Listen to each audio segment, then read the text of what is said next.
Oh, hello everyone. Stop licking my hands. He was licking my hands. Don't get any ideas there. Come on now, people. Where are your minds? Anyway, it's time for our... See, look, he's still licking. With the licking! Anyway, Crixus is here for another... Get his ass kicked! That's what he's here for! You wanna fight? Do you wanna fight? Oh! Go! Ow! Ow! Get off me! Jesus Christ! Okay. Alright. Help! He's hurting me. Anyway, we're here for our wild card round playoff review, divisional round, playoff predictions. Crixus is going to help us out. He's amped up more than ever. I don't know. He found like a line of Coke and he snorted it like 10 seconds ago. Alright, Crixus, let's be a somewhat calm golden retriever. Alright. Go, here we go. Go play with Edward. Oh, hi, Crixus. Oh, God! He killed Edward. That wasn't nice. Alright. Before I get into the NFL review and the predictions for next week's playoff games, yeah, I threw it at you. What are you going to do about it? What are you going to do about it? Throw it at you again. What do you think of that? He's just going to sit there and be in the way. I guess that's what he thinks. Alright. I just want to take a few seconds here to go over, and it's probably going to turn into a few minutes, talk about the BCS championship game between Alabama and Oregon. Oh no, wait, I'm sorry, it was Notre Dame. I'm sorry, how could I confuse that? Anyway, I'm not a huge fan of college football. I watch a few games here and there. Even though I love the game of football, I just cannot get into college football. And last night's BCS championship is one of the prime reasons why, where this goddamn BCS ranking system is just a fraud. It's a sham that someone like Notre Dame would be the #1 ranked team in the country simply because they're undefeated. Like, they aren't necessarily #1 because, you know, they've proven that they've went through any sort of playoff system or anything like that. They just happen to have a schedule that worked into their favor, even though they struggled against teams like Pitt. Have to go into overtime to beat a team like Pitt. Yeah, they're the #1 ranked team in the country. They had no business being in that game last night. That was a joke. That was like a complete joke. That just, when you get to a championship game, it shouldn't look like one team is in one division and the next team is like a few divisions of play higher. And that's what you got last night. What are you eating?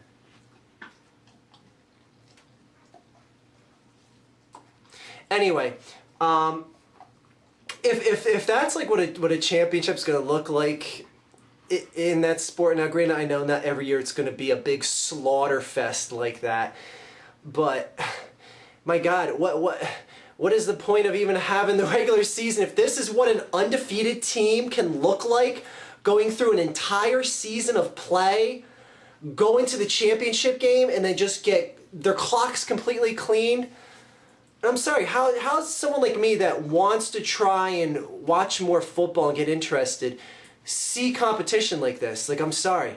Get, as Undertaker Freak would say, that shit out of here.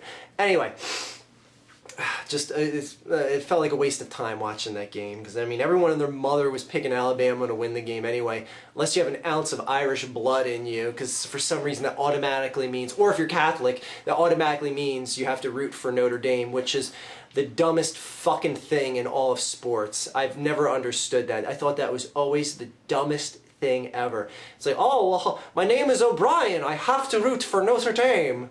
It's my terrible Irish accent. Anyway, it was just awful. I couldn't stand it. And there's another point I was going to make about it. What the hell was I going to say?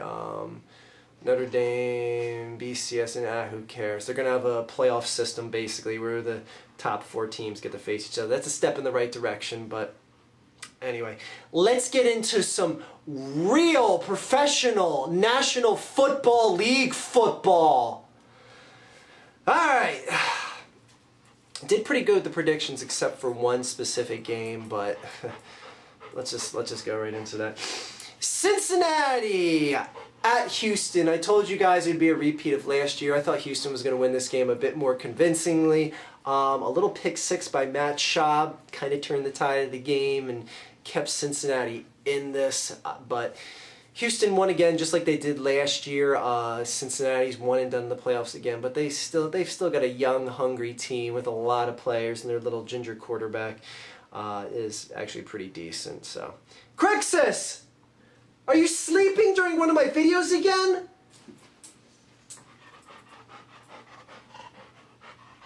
All right. Anyway, I like to keep him awake. He shouldn't be sleeping just yet. Anyway. All right. Minnesota at Green Bay now. I picked Minnesota in this game, but there is a huge caveat. And I was going to even just start tweeting. Actually, I did start tweeting a few things about this. When it was announced that Christian Ponder was not going to be playing in this game, for whatever reason, they didn't know this up until game time, or up till game day, I should say. And Joe Webb was listed as the starting quarterback. I was like, there's no way Minnesota's going to win this game. I'm not saying Christian Ponder is Joe Montana or anything like that, like that he would make the difference in the game. Crixus, why are you so sleepy tonight? You're terrible. Some of these people tune in to see you, and you're sleeping. Get him, Edward. He doesn't even care. He doesn't even care. Oh, that's so adorable. No, they're sucking face. Anyway, if he stays like that, I'll point the camera on him later. Anyway, yeah, Joe Webb, who he literally hasn't even thrown the ball in a game the entire season, and you're supposed to have him come in and win a playoff game? Like, of course Green Bay won this game. I know, I picked Minnesota.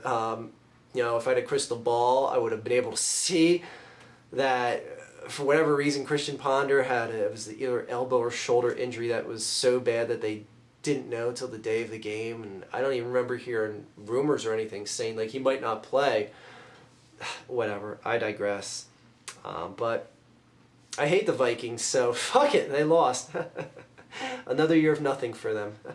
Anyway, Indianapolis at Baltimore. Told you guys Baltimore was going to win this game, and the closer and closer I got to game day, I was like, Baltimore is really going to win this game easily. And sure enough, it was kind of a repeat of, what was it, 06 they last met in the playoffs, where it was nothing but field goals. Baltimore held Andrew Luck and the Colts to 0 touchdowns. It was they just got 3 field goals for their effort for the day. And when I started thinking about things, I thought about the motivation of Ray Lewis and it being in Baltimore. I was like, damn, this game is probably going to get handled pretty easily. And Joe Flacco, on a side note, is the first quarterback in NFL history to win a playoff game each of his first 5 years in the NFL. Now, look at that however you want to. And I'm one of these people that are just kind of iffy on Flacco because he doesn't know whether he's coming or going as far as being a good quarterback in the league it goes. But he won at least one playoff game every year for his first 5 years now in the league. That's something you have to at least tip your hat to. I mean, again, I don't see them winning a Super Bowl behind him or anything like that, but he catches a lot of flack, especially from people like me. Flacco catching a lot of flack. That's ironic, or just a pun, whatever. Anyway, Andrew Luck in that offensive line, or just if you want to say the defensive line, specifically the play of Paul Kruger for the Baltimore Ravens. Kruger was the one main reason why Luck was so much off his game, because he was getting in his face the entire game. It's not like he had like 6 sacks or anything like that.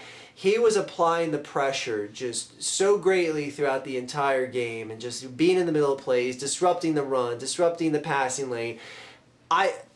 If this guy brings the game and the pressure as much as he did, now granted, Denver next week is a much different offensive line that he's going to be facing. But anyways, we'll get to that in a second. Crixus, you're being very, very, very, very lazy. Anyway, go back to bed, Crixus. Fine, be a lazy bum. Yeah, I had a good feeling Baltimore was going to win this game, and sure enough, they did. Now, the final week, or excuse me, the final game of last week's playoffs.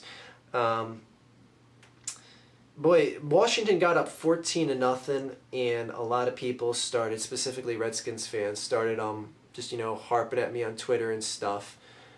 And I was saying how before the game I started going tweets. I was like, I was kind of iffy if Seattle was going to win, but I think Seattle's going to win this in blowout fashion. All right, didn't quite end in blowout fashion, but a lot of people, like I said, those Deadskin fans started, coming to me saying, are you kidding me?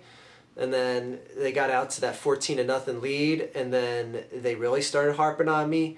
And then pretty much after that point in time, the Redskins never moved the ball past the 50-yard line, and the Redskins ended up losing 24-14. I just want to ask you, Redskin fans, that was a nice 14 points you scored, but how does it feel having 24 unanswered points scored against you? Congratulations, you won the NFC East. You want a prize? You want a prize for being one and done in the playoffs? I mean, there was a lot of shit talking from this team. You guys were drinking that RG3 Kool-Aid just by the gallons. You guys talked a lot of shit, especially to people that were fans of any other NFC East team. I mean, my God, I've seen my Eagles win the NFC East 6 times just under Coach Andy Reid. Think I'm going to sit here and scream from the top of the hills, "Oh, at least we won the division"? I don't give a shit. Let's win a Super Bowl. Anyway, I digress. The Redskins have won a Super Bowl, but this past year, you guys were pretty much acting like you had the Super Bowl trophy already carved with your name on it. But you're one and done. You're just a team that this year is just going to not be remembered throughout history or anything like that. So just shh. Calm down till your team actually does something impressive. And as far as all this RG3 stuff goes, Are you at all worried about all the draft picks you lost for this guy in Washington? Because now he's got a bum leg that is more of a bum leg. He can only re-injure that so many times. He tore his ACL when he was in college. I haven't seen the MRI results or anything yet. If he tore it again, Redskinville, you should be somewhat panicking. Because, boy, it would be nice to get some solid first-round offensive linemen. Maybe some guys that could help out on defensive coverage in the secondary. There's a lot of things that you could be getting in Washington, but you gave up all those draft picks, and everyone's like, "Oh no, RG3 is a smart player. He's going to be playing great for you." We'll see about that. We'll see about that, Redskin fans. Anyway, one and done. Bye-bye. No new title for the NFC East coming down the Super Bowl pike this year. All right, just go into the predictions for next week. Baltimore at Denver. I'm just going to tell you straight up, it's been really impressive what Peyton Manning has done all this year. But you know what? I've seen Peyton Manning look impressive before. Do you guys remember that time? What was it? 2002, 2001, where Peyton Manning, I do believe he won the MVP for the Colts that year. And then he went on to face the Jets in the playoffs, and then he got blanked. It's shit like that that's always bugged me from Peyton Manning, just shitting the bed in the playoffs. Now, yes, I know he went on and won a Super Bowl off the back of his defense and facing a Chicago Bears team that was the equivalent of Notre Dame in the BCS championship game. All right, maybe they weren't that bad. Yes, they were. Anyway, I like Baltimore's chances in this. And, again, I'm not a huge fan of Peyton Manning, but you can't deny what he's done this year. You really can't deny it. A lot of people thought, he was going to take a year or two to get back in the groove of things, but he's the league MVP this year. It's either going to be him or Adrian Peterson, but I think more has to go to a quarterback that's dominated, and Peyton Manning's done just that. But you know what? Just to keep things interesting, I'm going to pick the Ravens to win this game. They're going to win for Ray. Win for Ray. They're going to win for that crowd that was chanting, "We want Peyton," while they got through the Colts, Peyton's old team. Now they're coming for you now, Peyton. They got rid of your old chump change team. Now they're coming for you. Right up in Mile High. Ray Lewis is going to shove a football right up your Mile High ass, Peyton. What do you think of that? Anyway. Green Bay at San Francisco. This is actually what I had predicted as the NFC Championship game when I made my original predictions in preseason this year. This is a tough one. It's at San Francisco. I think San Francisco's been struggling as of late, especially that licking that Seattle put on them. I was just like, holy shit, this really isn't that championship team I thought it was. But you know what? I not only picked this team to go to the Super Bowl in the preseason, I picked them to win the Super Bowl. So I'm gonna keep backing my horse. San Francisco, you're gonna win this game. Seattle at Atlanta. Oh man, I'm sorry, Matty Ice. You're still not going to win a playoff game. Seattle's going to come in. Atlanta must just went. Oh fuck! Of all the teams, like they were just hoping it would have ended up being Green Bay, because I can at least see Atlanta, just matchup wise, beating Green Bay. Now it's a really terrible run defense that Green Bay has, and it's no running game to speak of that Green Bay has. Oh shit! This game's gonna be ugly. This game is gonna be ugly. I'm picking at least a 17-point win for the Seattle Seahawks. At least. I'm sorry, Matty Ice. You're gonna get stuck with that stigma till you win, and just that team, and it's nice what you did in the regular season, but all those close victories aren't gonna just do anything against the team that is so red hot right now, man. Houston at New England. Houston, now, see, this is a team I had going to the Super Bowl, but I can't realistically pick this team to win, especially in Foxborough, and especially to what the Patriots did to this team just last month. Oh, God damn, Houston, you should be in the Super Bowl. You should go into Foxborough and not even let the Patriots get to the AFC Championship game, but that's exactly what's going to happen. You're going to let them just march right over you. Gonna just, Crixus! Crixus is going to simulate what's going to happen. This is the Houston Texans, and Crixus here is the New England Patriots. Ready? Go get him! Go! Okay, there we go. That's what's going to happen. They're going to get mauled.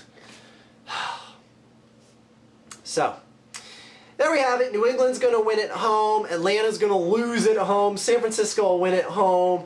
And I got Denver losing at home to the Baltimore Ravens. Ugh, it's disgusting. Can't believe you did that. Why don't you go back to laying down and going back to bed instead of licking my face? I know you like Tony Romo and all, but there's no reason to be a... Alright, we won't go there. Yeah, so, again, BCS championship game, that sucked. Your breath, it smells awful. Anyway, good, pretty decent football, other than that Minnesota Vikings game versus Green Bay. That was probably one of the worst playoff games I've ever seen in the history of my life. But anyway, we're going to rebound. We got some real teams getting into the playoff mix this week, so this is the week where things really should start getting interesting. I doubt you're going to see a stinker game unless the Falcons do what they do last year with that 2-point performance they had against the Giants, but you never know with that team because Matty Ice sucks. You probably like Matty Ice too, don't you, Crixus? Yeah, you do. You like Matt Ryan, don't you? Matt Ryan and Tony Romo go hand in hand. They both suck when they have to win a game that's worth a damn. Yeah. Anyway, Crixus is a new Matt Ryan supporter, so good luck to him. Good luck to them. Have fun, Matt Ryan. You got a loyal fan here in Pennsylvania. And it's a dog. Anyway, everyone, have a great day. Enjoy some football. Crixus, your breath still smells like dog food and dog shit. What else would it smell like, Archfiend? Have a great day, guys. You're really creeping me out now, Crixus. Just like, go like stare at the refrigerator or something. What do you want from me? What do you want from me? What are you doing? Alright, this is getting awkward. Just go. You guys are still watching this? Go away.